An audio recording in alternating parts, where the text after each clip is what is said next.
بسم اللہ الرحمن الرحیم۔ السلام علیکم ورحمۃ اللہ وبرکاتہ۔ ہم لوگ سورہ بقرہ کی آیت نمبر 13 تک تفسیر دیکھ چکے ہیں۔ آیت نمبر 8 سے لے کر 20 تک منافقین کا ذکر ہے، وہ لوگ جن کے اندر نفاق بھرا ہوا تھا، جو سامنے سے کچھ اور تھے اور دل میں کچھ اور رکھتے تھے، اور یہ وہ لوگ ہیں جن کے بارے میں اللہ تعالی نے فرمایا کہ سب سے نچلے درجے میں ہوں گے، یعنی جہنم کے اس حصے میں جہاں عذاب سب سے زیادہ سخت ہوگا، جو کہ جہنم کا سب سے نچلا درجہ ہے۔ یہ اس وجہ سے کیونکہ منافقت یعنی نفاق ایک بہت بڑا گناہ ہے اور اس سے بہت زیادہ بچنے کی ضرورت ہے۔ یہ بات کہ آج کل اس امت میں یا اس دنیا میں منافق پائے جا سکتے ہیں، یہ بحث انشاءاللہ انہی آیتوں کی تفسیر میں دیکھیں گے۔ لیکن دوسری یہ بات کہ نفاق پایا جا سکتا ہے، یعنی جو یہ صفت ہے یہ آج پایا جا سکتا ہے یا نہیں، تو یقیناً یہ ہمارے اندر یا ہمارے لوگوں کے اندر، اس امت کے اندر اور دنیا میں تو بہت طریقوں سے پایا جاتا ہے، اور مسلمانوں میں بھی یہ صفت پائی جا سکتی ہے منافقت کی۔ تو اس کو پہچان لینا کہ کیا کیا شکلیں ہوتی ہیں یہ بہت ضروری ہے تاکہ ہم اس سب سے بڑی گناہ سے بچ سکیں۔ تو آیت نمبر 13 تک ہم نے تفسیر دیکھ لی تھی۔ اب آیت نمبر 14 میں اللہ تعالیٰ فرماتا ہے، اعوذ باللہ من الشیطان الرجیم، وَإِذَا لَقُوا الَّذِينَ آمَنُوا قَالُوا آمَنَّا وَإِذَا خَلَوْا إِلَى شَيَاطِينِهِمْ قَالُوا إِنَّا مَعَكُمْ إِنَّمَا نَحْنُ مُسْتَهْزِئُونَ۔ اس آیت میں منافقین کی ایک پالیسی کے بارے میں بتایا گیا ہے جو انہوں نے اپنا لی تھی اپنی دنیاوی فائدے کے لیے، اور اس ڈر کی وجہ سے جو ان کو موت سے تھا اور دنیا کی حد سے زیادہ محبت کی وجہ سے، وہ یہ تھی کہ جب یہ لوگ مسلمانوں سے ملتے تھے تو ان سے کہتے تھے کہ ہم لوگ تو مومن ہیں، مسلمان ہو گئے، اور جب اپنی قوم کے پاس جس قبیلے سے یا جس قوم سے یہ تعلق رکھتے تھے ان لوگوں سے ملتے تھے تو یہ کہتے تھے کہ ہم لوگ ابھی مسلمان نہیں ہوئے ہیں اور ہم تمہارے ہی قوم کے ایک فرد ہیں، اور مسلمان تو ہم صرف اس لیے ہوئے ہیں کہ ہم ان کے ساتھ کچھ مذاق کر سکیں، وہاں جا کر کچھ مزے لے سکیں، ان کی کچھ باتیں جان سکیں۔ تو یہ مذاق بنانے کی جو ان کی پالیسی تھی، اس میں اللہ تعالیٰ اگلی آیت میں ان کو جواب دیتا ہے۔ اللہ تعالیٰ فرماتا ہے، اللہ یستہزئ بہم ویمدہم فی طغیانہم یعمہون۔ اللہ ہنسی کرتا ہے ان سے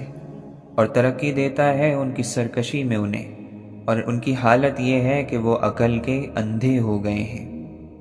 اس آیت میں اللہ تعالیٰ فرما رہا ہے کہ یہ جو سمجھ رہے ہیں کہ ہم نے مسلمانوں کے ساتھ کوئی بہت بڑا مذاق کر لیا ہے اور ان کی نعوذ باللہ کھلی اڑا دی ہے، تو یہ خود اپنی کھلی اڑا رہے ہیں، خود اپنا مذاق بنا رہے ہیں۔ یہ سمجھ رہے ہیں کہ انہوں نے ایسا کر کے کوئی بہت بڑی چالاکی کر دی ہے، لیکن ایسا نہیں ہے۔ ابھی جو یہ کر رہے ہیں اور ان کو موقع دیا جا رہا ہے، یہ دراصل اللہ کی طرف سے ان کو دی ہوئی ایک چھوٹ ہے، اور وہ چھوٹ اس لیے ہے کہ یہ اس ڈھیل میں اتنا آگے بڑھ جائیں کہ ان کا عذاب، آخرت کا جو عذاب ہے وہ اور سخت ہو جائے، اور ان کے خلاف جو دلیل ہے ان کو جہنم رسید کرنے کی وہ اور مضبوط ہو جائیں۔ اور یہ یہاں سمجھ بیٹھے ہیں کہ ہماری کوئی پکڑ نہیں ہو رہی اور ہم یہ سب کر رہے ہیں اس کے باوجود، تو اس کا مطلب یہ ہے کہ ہم تو بہت بڑا کوئی کارنامہ کر رہے ہیں، اور اللہ نے ایک منصوبہ بنا رکھا ہے کہ ان کو ڈھیل دینی ہے، اور اس ڈھیل میں جب یہ آگے بڑھتے چلے جائیں گے پھر ہم ان کو ایک دم پکڑ لیں گے، ایک دفعہ میں پکڑ لیں گے۔ تو یہ اللہ تعالیٰ کا ان کے لیے جواب تھا، اور یہ جواب ان کے اس مذاق بنانے کے جواب میں تھا کہ جو وہ مسلمانوں کا بنا رہے تھے اپنی کافر قوم کے سامنے، تو اللہ تعالیٰ نے اپنے اس بدلے کو جو ان سے وہ لے گا، اس کو بھی مذاق سے تعبیر کر دیا کہ حقیقت میں تو ہم ان کا مذاق اڑا رہے ہیں ان کو ڈھیل دے کر۔ پھر آگے اللہ تعالیٰ ارشاد فرماتا ہے، اولئک الذین اشتروا الضلالۃ بالہدی فما ربحت تجارتهم وما كانوا مهتدین۔ اس آیت میں اللہ تعالیٰ فرماتا ہے کہ یہ لوگ وہی ہیں جنہوں نے گمراہی کو خرید لیا ہدایت کے بدلے میں، تو ان کی سوداگری نے ان کو کوئی فائدہ نہیں پہنچایا، اور وہ لوگ سیدھے راہ پانے والے نہیں ہوئے۔ اس آیت میں اللہ تعالیٰ نے ان کی ایک تجارت کا ذکر کیا ہے، وہ یہ تھی کہ جب یہ لوگ مسلمانوں کے اتنا قریب رہ کر، اسلام کی چاشنی کو چکھ کر اور یہ جان کر کہ مسلمانوں کے اخلاق کیا ہیں، ان کے بیچ رہ کر، اور نبی صلی اللہ علیہ وسلم کی تعلیمات کا جو کلاس چلتا تھا، جو درس چلتا تھا، اس میں بیٹھ کر بھی، اس کو سن کر بھی، جو دنیا کا سب سے مقدس درس تھا، ان درس کے مزے کو چکھ کر، اس کی لذت کو چکھنے کے باوجود، اور اس کے مقابلے میں جو کہ یہ پہلے سے کافر رہ چکے تھے، اس کفر کی خباثت کو اور ناپاکی کو اور اس کے برے مزے کو چکھنے کے باوجود، ان دونوں کے مزے جاننے کے باوجود، انہوں نے اس پاک پیغام کو اور پاک لوگوں کی جماعت کو اپنے کفر کے بدلے میں بیچ دیا۔ یعنی ان کو تجارت کا سلیقہ بھی نہیں آیا، ان سے بزنس کرنا بھی نہیں آیا کہ دنیا کی سب سے قیمتی چیز، دنیا کی سب سے ذلیل چیز کے بدلے میں بیچ دی، اور وہ ذلیل چیز اپنے پاس رکھ لی، اور وہ عزت دینے والا مقام اور زندگی اپنے ہاتھوں سے گنوا دی۔ اور یہ سب کس لیے ہوا؟ کیونکہ ان کی آنکھوں پر پردہ پڑا ہوا تھا، ان کا دل بیمار تھا ان اعمال کی وجہ سے جو یہ کرتے تھے، کہ حد سے زیادہ خواہشوں کے پیچھے چلنا، تکبر، حسد اور دوسروں سے جلنا، اپنے آپ کو کچھ سمجھنا، دوسروں کو حقیر سمجھنا، یہ سب بیماریاں جو ان کے دل میں تھیں، اس نے انہیں حق بات کی لذت کو چکھنے کے باوجود اتنا اندھا کر دیا کہ اس کو یہ اپنی زندگی میں اپنا نہ سکے، اور ان کی یہ تجارت ان کے لیے بہت بڑا نقصان ثابت ہوئی۔ پھر آگے اللہ تعالیٰ ارشاد فرماتا ہے، مثلهم كمثل الذي استوقد نارا فلما أضاءت ما حوله ذهب الله بنورهم وتركهم في ظلمات لا يبصرون صم بكم عمي فهم لا يرجعون۔ ان کی مثال اس شخص کی سی ہے جس نے آگ جلائی، پھر جب اس آگ نے آس پاس کی چیزوں کو روشن کر دیا تو اللہ تعالیٰ نے ان کی روشنی ختم کر دی اور ان کو اندھیروں میں چھوڑ دیا جہاں وہ کچھ نہیں دیکھتے، بہرے ہیں، گونگے ہیں، اندھے ہیں، تو وہ کبھی نہیں لوٹ پائیں گے۔ او کصیب من السماء فیہ ظلمات ورعد وبرق یجعلون اصابعهم فی آذانهم من الصواعق حذر الموت واللہ محیط بالکافرین یکاد البرق یخطف ابصارهم كلما اضاء لهم مشوا فیہ واذا اظلم علیہم قاموا وَلَوْ شَاءَ اللَّهُ لَذَهَبَ بِسَمْعِهِمْ وَأَبْصَارِهِمْ إِنَّ اللَّهَ عَلَى كُلِّ شَيْءٍ قَدِيرٌ۔ یا ان منافقوں کی مثال ایسی ہے جیسے آسمان کی طرف سے بارش ہو، اس میں اندھیرا بھی ہو اور گرج بھی ہو، بجلی بھی ہو۔ جو لوگ اس بارش میں چل رہے ہیں وہ ٹھوستے رہتے ہیں اپنی انگلیاں اپنے کانوں میں، کڑک کی وجہ سے، موت کے ڈر سے، اور اللہ تعالیٰ ان کو گھیرے میں لیے ہوئے ہے، کافروں کو۔ بجلی کی یہ حالت ہے کہ معلوم ہوتا ہے کہ ابھی ان کی آنکھوں کی بینائی ان سے لے لے، جہاں ذرا ان کو بجلی کی چمک ہوئی تو اس کی روشنی میں چلنا شروع کر دیا، اور جب ان پر تاریکی ہوئی پھر کھڑے ہو گئے۔ اور اگر اللہ تعالیٰ ارادہ کرتے تو ان کے کان اور ناک سب چھین لیتے، سلب کر لیتے۔ بلا شبہ اللہ تعالیٰ ہر چیز پر قادر ہے۔ یہاں ان دو مثالوں سے بتانا یہ مراد ہے کہ جس طرح ایک انسان آگ جلاتا ہے تو اس سے آس پاس سب روشن ہو جاتا ہے، اور دیکھنے میں، کام کرنے میں آسانی ہوتی ہے، راستہ ڈھونڈنے میں آسانی ہوتی ہے۔ جو چیزیں حقیقت میں وہاں موجود ہیں، جو چیز حقیقت ہے، اس کو پہچاننے میں آسانی ہوتی ہے۔ اسی طرح اللہ کے نبی صلی اللہ علیہ وسلم اس اندھیرے سے بھرے ہوئے معاشرے میں جو اس وقت دنیا میں موجود تھا، ایک ہدایت اور روشنی لے کر آئے۔ پھر اس روشنی اور ہدایت نے اپنے آس پاس کی جگہوں کو روشن کر دیا۔ لیکن اللہ تعالیٰ فرماتا ہے کہ ان کی جو یہ منافقین ہیں، ان کی روشنی ہی چھین لی گئی آنکھوں کی، اور جب ان کی آنکھوں کی روشنی چھین لی گئی تو اس روشنی سے جو آگ نے وہاں کی تھی، اس سے ان کو کوئی فائدہ نہیں ہوا، کیونکہ یہ دیکھ ہی نہیں سکتے۔ ان کے لیے روشنی اور اندھیرا برابر ہو گیا۔ کیونکہ ان کی آنکھیں کسی کام کی نہیں رہیں، اور یہ ایسے اندھیرے میں رہ گئے جہاں سے یہ کچھ نہیں دیکھتے اور جہاں سے یہ اب لوٹ نہیں سکتے، اور ان کی بینائی اس لیے چھینی گئی کیونکہ یہ کفر میں اور تکبر میں اور حسد میں حد سے زیادہ آگے بڑھے ہوئے تھے۔ انہوں نے سب کچھ جانتے ہوئے مسلمانوں کا مذاق بنانے کی کوشش کی، جو کہ یہ خود اپنا مذاق بنا رہے تھے۔ دوسری مثال میں یہ فرمایا گیا کہ ایک طوفان ہے جس میں رات یعنی گرج بھی ہے، چمک بھی ہے اور بارش بھی بہت تیز ہے۔ تو جب ایسا ہوتا ہے کہ جب وہ چمک یعنی بجلی کی چمک سے روشنی ہوتی ہے تو قوم جو ہے وہ آگے بڑھتی ہے، یہ منافقوں کی قوم، اور وہ چمک سے مراد آسانی ہے کہ جب اسلام میں دیکھتے ہیں کہ کوئی آسانی ہے، کوئی مال غنیمت ملنا ہے، کوئی نعمتیں بٹنی ہے، تو اسلام کو پورا فالو کرنے کی کوشش کرتے ہیں۔ جب دیکھتے ہیں کہ اندھیرا ہو گیا اور گرج بڑھ گئی ہے تو موت کے ڈر سے اپنی آنکھیں بند کر لیتے ہیں اور ٹھہر جاتے ہیں، اپنے کانوں میں انگلیاں گھسیڑ لیتے ہیں۔ یعنی جب اسلام پر کوئی آزمائش آتی ہے، کوئی جنگ ہونا ہوتی ہے اور جنگ کے لیے مال اکٹھا ہونا ہوتا ہے، تو یہ لوگ اپنے کانوں میں انگلیاں ڈال کر ایک کونے میں ہو جاتے ہیں۔ تو اللہ تعالیٰ فرماتا ہے کہ اگر اللہ چاہے تو ہمیشہ کے لیے ان کی سماعت یعنی ان کی سننے کی طاقت اور ان کی دیکھنے کی طاقت چھین لے، یعنی کبھی بھی ان کو راحت نہ ملے۔ اور یہ بھی مراد ہے کہ یہاں حقیقت میں ان کی آنکھیں اور ان کی سننے کی طاقت بھی اللہ چھین سکتا ہے، ان کی اس منافقانہ روش کی وجہ سے، ان کے اس ڈبل رول کی وجہ سے جو یہ کھیل رہے ہیں اور سمجھ رہے ہیں کہ یہ بہت بڑا کوئی کارنامہ کر رہے ہیں۔ اور یہ دوسری مثال جس میں گرج، چمک اور بارش کا ذکر کیا گیا، یعنی کہ جب چمک کی وجہ سے روشنی ہوتی ہے، بجلی کی وجہ سے تو چلنے لگتے ہیں، اور جب اندھیرا ہو جاتا ہے تو رک جاتے ہیں۔ یہ ان منافقین کی مثال ہے جو اسلام کی حقانیت کو جانتے تو تھے، مگر دنیا سے اتنی محبت تھی اور اپنی جان سے اتنی محبت تھی اور مال و دولت کی محبت اس طرح ان کے دل میں بیٹھی ہوئی تھی کہ اپنا نقصان ہوتے ہوئے نہیں دیکھ سکتے تھے۔ اسلام کی خاطر اپنا نقصان کرنا یہ ان کی سمجھ سے باہر کی چیز تھی۔ اسی لیے جب اسلام میں آسانی آتی اور مال غنیمت آتا تو وہ اسلام کو کیونکہ حق سمجھتے تھے اس لیے اس میں شامل ہو جاتے تھے خوشی خوشی، اور جب کوئی آزمائش آتی تو اسلام کو سب سے بڑی پرائیورٹی نہیں بنایا تھا، دنیا سے بڑی پرائیورٹی ان کی نہیں تھی اسلام، تو پھر وہ اسلام کو چھوڑ دیتے تھے۔ اس منافقت سے اللہ کی پناہ مانگنی چاہیے، کیونکہ آج کل کے مسلمانوں میں اس کی ایک مثال ملتی ہے کہ ہم لوگ جب تک اسلام کو آسان پاتے ہیں،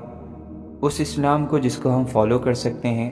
اس کو تو ہم آسانی سے فالو کرتے ہیں اس حد تک، لیکن جب کبھی اسلام ہم سے یہ ڈیمانڈ کرتا ہے کہ ہم روایتوں کو چھوڑ کر اور سوسائٹی کی فکر کرے بغیر اسلام کو فالو کریں تو ہمیں سب سے بڑی فکر یہ ستانے لگتی ہے کہ لوگ کیا کہیں گے۔ جب اسلام کہتا ہے کہ اپنی بڑی بڑی خواہشوں کو چھوڑ دو اور اسلام کو فالو کرو، ان خواہشوں کو چھوڑو جو اسلام کے سیدھے سیدھے اپوزٹ ہیں، اس کے خلاف ہیں، اسلام کے اگینسٹ ہیں، تو ہم ان کو نہیں چھوڑ پاتے۔ ہم بھی اللہ نہ کرے انہی منافقین سے مشابہت رکھتے ہیں، وہ کسی بھی حد تک ہو۔ اسی لیے ہمیں اس منافقت سے بہت بچنے کی ضرورت ہے کہ اسلام میں آئیں تو پوری طرح آئیں۔ ادخلوا فی السلم کافہ، اللہ تعالیٰ بھی فرماتا ہے کہ اسلام کو فالو کرو تو پورا کرو، یہ نہیں کہ اپنی سہولت کے حساب سے جو اچھا لگے وہ چن لیا، وہ اٹھا لیا اس ٹیبل سے اسلام کی، اور جو ہارڈ تھا، جو مشکل تھا، جو ہم سے قربانی مانگ رہا تھا، جو ہماری خواہشوں پر وار کر رہا تھا، حد سے بڑھی ہوئی خواہشوں پر، تو پھر ہم اسے چھوڑ دیں اور خود کو مسلمان کلیم کریں، تو یہ ہماری بیوقوفی ہے اور یہ اللہ تعالیٰ کو پسند نہیں۔ کوئی بھی چیز جب فائدہ دیتی ہے جب وہ اپنے کمال کو پہنچ جائے، ہمارے اندر موجود اسلام ہمیں جب ہی فائدہ دے گا جب وہ مکمل ہوگا، لیکن ہم اسے مکمل نہیں ہونے دیتے، تو یہ ہماری بیوقوفی ہے کہ ہم جتنا ہوتا ہے اتنا اسلام فالو کرتے ہیں اور پھر ایکسپیکٹ کرتے ہیں کہ سب کچھ ہماری زندگی میں بدل جائے، ہماری اندر کی زندگی اور ہماری باہر کی زندگی سب کچھ بدل جائے اور اچھا ہو جائے۔ یہ ہماری بیوقوفی ہے، اس سے زیادہ کچھ نہیں۔ تو وہ سوال جو ہم نے ویڈیو کے شروع میں ڈسکس کیا تھا کہ آج کے زمانے میں بھی منافق پائے جاتے ہیں، اور اگر پائے جاتے ہیں تو کیا ہم لوگ ان کو پہچان سکتے ہیں؟ اس کا جواب یہ ہے کہ آپ صلی اللہ علیہ وسلم کے زمانے میں 2 طریقے سے منافقوں کو پہچانا جاتا تھا۔ پہلا طریقہ تو وہی تھی کہ آپ صلی اللہ علیہ وسلم کو اللہ تعالیٰ خبر دے دیا کرتا تھا، اور آپ صلی اللہ علیہ وسلم کے ذریعے صحابہ کی جماعت کو اس کا پتہ چل جاتا تھا۔ دوسرا طریقہ یہ تھا کہ بنا کسی وحی کے کوئی ایسا عمل اور کوئی ایسا کام صحابہ کی جماعت میں موجود کوئی منافق کر دیتا تھا جس سے اس کی منافقت ظاہر ہو جاتی تھی۔ اب پہلا طریقہ جو تھا وہ تو آپ صلی اللہ علیہ وسلم کے اس دنیا سے جانے پر بند ہو گیا، یعنی وحی۔ دوسرا طریقہ یعنی کوئی ایسی صاف دلیل سامنے آ جائے، کوئی ایسا عمل کسی انسان کا جس سے وہ صاف طور پر منافق ثابت ہو جائے، وہ اب بھی موجود ہیں۔ لیکن ایسے منافق کو قرآن مجید میں ملحد کہا گیا ہے، یعنی پھر جانے والا، لوٹ جانے والا اپنی کفر کی طرف۔ اور اگر آج کے زمانے میں کوئی ایسا مسلمان جو اپنے آپ کو مسلمان کہے لیکن عمل اس کا بالکل کفر والا ہو اور مسلمانوں کی جماعت کے خلاف ہو اور کھلا ہوا کفر ہو، تو ہم اسے کافر ہی کہیں گے، منافق نہیں کہہ سکتے۔ تو منافقین کا جو یہ فیصلہ تھا، جو یہ ججمنٹ تھی کسی بھی انسان کے لیے، یہ آج کے زمانے میں یعنی آپ صلی اللہ علیہ وسلم کے بعد ختم ہو چکی ہے۔ اچھا، ایک بہت بڑا اصول ان آیتوں سے ہمیں معلوم ہوتا ہے جو منافقین کے بارے میں گزری۔ یہ منافقین جن کا یہاں پر ذکر ہوا، ان میں سے اکثر یہودی تھے، اور یوں بھی کہا جا سکتا ہے کہ سب کے سب یہودی ہی تھے۔ اور ان لوگوں نے کہا کہ ہم اللہ پر اور آخرت کے دن پر ایمان رکھتے ہیں، لیکن اللہ تعالیٰ نے ان کے اس دعوے کو جھوٹا قرار دیا جس کا ذکر اس آیت میں آیا ہے۔ وہ یہ کہتے ہیں کہ ہم اللہ تعالیٰ پر اور قیامت کے دن پر ایمان رکھتے ہیں، لیکن اللہ تعالیٰ فرماتا ہے کہ وہ ایمان رکھنے والے نہیں۔ تو اللہ تعالیٰ نے ان کے اس دعوے کو کیوں جھوٹا کہا؟ کیونکہ یہودی اللہ تعالیٰ پر ایمان رکھتے ہیں اور ان کے مذہب میں آخرت کے دن کو بھی مانا جاتا ہے، حساب و کتاب کو بھی مانا جاتا ہے۔ پھر اللہ تعالیٰ نے کیوں کہا کہ وہ ایمان والے نہیں؟ اور یہود تو کیا، دنیا کی مشرکین قوم بھی کسی نہ کسی طریقے پر آخرت پر بھی ایمان رکھتی ہیں، اور اللہ تعالیٰ پر بھی، چاہے وہ نام الگ لیتے ہوں۔ تو ان سب کو اس دعوے میں غلط ٹھہرانے کی وجہ کیا تھی؟ اس کی وجہ سیدھے سیدھے یہ تھی کہ اللہ تعالیٰ یہاں یہ بتلانا چاہتا ہے کہ اگر کوئی شخص آخرت پر ایمان کا دعویٰ رکھتا ہے اور اللہ تعالیٰ پر ایمان کا دعویٰ رکھتا ہے، تو اسے شریعت محمدی صلی اللہ علیہ وسلم میں جس طرح سے آخرت کو اور اللہ تعالیٰ کو ڈسکرائب کیا گیا ہے، جن جن صفات کے ساتھ، اور قیامت کو جن جن حالات کے ساتھ اور جن جن کنڈیشنز کے ساتھ ڈسکس کیا گیا ہے، بتایا گیا ہے، انہی حالات اور اللہ تعالیٰ کی انہی صفات کے ساتھ اگر اللہ کو قبول کیا جائے اور آخرت کے دن کو قبول کیا جائے، تبھی وہ مانا جائے گا۔ کیونکہ یہودی اللہ کو مانتے تو تھے، لیکن اس کی ایک صفت کہ لم یلد ولم یولد، وہ پیدا نہیں ہوا اور نہ ہی پیدا کرتا ہے، اس میں ان کی خیانت تھی، چونکہ وہ حضرت عزیر علیہ السلام کو خدا کا بیٹا قرار دیتے ہیں۔ اور آخرت کے بارے میں بھی ان کا ایک غلط عقیدہ یہ تھا کہ انبیاء علیہ السلام کی اولاد، یعنی ان سے نکلنے والی جو نسل ہوگی، وہ چاہے کتنے بھی غلط کام کر لیں، اللہ تعالیٰ ان کو جنت میں ہی ڈالے گا۔ تو آخرت ان کی یقین میں تھی، لیکن اس طرح نہیں جس طرح حقیقت میں آخرت کا دن ہوگا، جس طرح آپ صلی اللہ علیہ وسلم نے اسے بیان کیا۔ تو اصول یہ نکلتا ہے، جیسا کہ بیان ہوا، وَإِذَا قِيلَ لَهُمْ آمِنُوا كَمَا آمَنَ النَّاسِ، اللہ تعالیٰ نے بھی ان سے کہا، اپنے نبی سے کہلوایا کہ ایمان اس طرح لے کر آؤ جس طرح لوگ ایمان لائیں۔ اور میں نے بتایا تھا کہ یہاں پر لوگ جو ہیں جن کو ناس کہا گیا، وہ صحابہ ہیں، ان سے مراد صحابہ ہیں، کہ جس طرح کا ایمان صحابہ کا ہے، جو انہوں نے آپ صلی اللہ علیہ وسلم کی تربیت میں سیکھا ہے، اس طرح کا ایمان لاؤ گے تو ایمان والے کہے جاؤ گے۔ اگر ایمان اس طرح نہیں لاتے ہو تو ایمان والے نہیں کہے جاؤ گے۔ اگر کوئی شخص قرآن کریم کی تفصیل کے خلاف، قرآن کریم کے بیان کے خلاف ایمان لاتا ہے، اس سے ہٹ کر ایمان لاتا ہے، اور رسول اللہ صلی اللہ علیہ وسلم کی تعلیم سے ہٹ کر کسی بھی چیز پر ایمان لاتا ہے، جس کی شکل اس طرح نہ ہو، چاہے وہ آخرت ہو، چاہے وہ قبر کا حساب و کتاب ہو، چاہے رسولوں پر ایمان لانا ہو، چاہے آسمانی کتابوں پر ایمان لانے کی بات ہو۔ ایمان اسی طرح مانا جائے گا جس طرح آپ صلی اللہ علیہ وسلم نے ہمیں ان چیزوں کی تفصیل بتائی ہے۔ خلاصہ یہ ہے کہ صحابہ کے ایمان کے خلاف کوئی شخص کسی عقیدے کا نیا مفہوم بنائے، اس کو نئی طریقے سے انٹرپریٹیٹ کرے اور اس عقیدے کا پابند ہونے کی وجہ سے اپنے آپ کو مومن اور مسلم بتلائے اور مسلمانوں کے ساتھ نماز میں، روزے میں شریک بھی ہو، مگر جب تک وہ قرآن کے اس بتلائے ہوئے معیار، اس پیرامیٹر کے مطابق ایمان نہیں لائے گا، اس وقت تک قرآن ان کو مومن نہیں مانے گا۔ ان آیتوں میں ایک چیز یہ بتلائی گئی کہ وہ اپنے اس عمل سے اللہ کو دھوکہ دیتے ہیں۔ فرمایا گیا یخادعون اللہ، کہ اللہ تعالیٰ کو دھوکہ دیتے ہیں، والذین آمنوا، اور ان لوگوں کو کہ جو ایمان لے آئے۔ اب یہ چیز تو ان منافقین کو بھی پتہ تھی، یعنی یہود کو، کہ ہم اللہ تعالیٰ کو دھوکہ نہیں دے سکتے۔ ان کا عقیدہ کتنا ہی بگڑا ہوا تھا، لیکن کم از کم ان کو یہ معلوم تھا کہ ان کا رب ان کے دلوں کے حال تک جانتا ہے۔ تو پھر اللہ تعالیٰ نے یہ کیوں کہا کہ وہ اللہ کو دھوکہ دیتے ہیں؟ وہ اس لیے کیونکہ اللہ کے نبی اور اس کے ولی یعنی صحابہ کو دھوکہ دینا دراصل اور حقیقت میں اللہ کو دھوکہ دینا ہے۔ اب کوئی شخص اللہ کے نبیوں کو دھوکہ دیتا ہے تو اس کا سیدھا سیدھا مطلب یہ ہوا کہ اس نے اللہ کو دھوکہ دیا، اور اگر کوئی اللہ کے ولیوں کو، اللہ کے نیک بندوں کو تکلیف پہنچاتا ہے، دھوکہ دیتا ہے، ان کے لیے غلط بات کہتا ہے، تو یقیناً اس نے اللہ کے لیے غلط بات کہی اور اللہ کی بارگاہ میں گستاخی کی۔ یہ آیت اس بات کی دلیل ہے۔ اس لیے ہمیں اللہ کے نبیوں پر اور اللہ کے ولیوں پر، اللہ کے نیک بندوں پر زبان چلانے سے ڈرنا چاہیے، کیونکہ اللہ تعالیٰ اپنے بندوں کی، نیک بندوں کی گستاخی کو اپنی گستاخی مانتا ہے، جو کہ ایک بہت بڑی گستاخی ہے۔ ایک بات یہ بھی صاف طور پر ظاہر ہوتی ہے کہ منافقین کے اتنے بڑے بڑے جرم اور اتنی غلط حرکتوں کے باوجود اللہ تعالیٰ نے یہ فرمایا کہ ان کو عذاب ملے گا اور دردناک عذاب ملے گا، اس جھوٹ کی وجہ سے جو یہ گھڑتے ہیں۔ منافقین کے جرائم میں کوئی کمی نہیں ہے اور ان کے جرم بہت بڑے بڑے ہیں،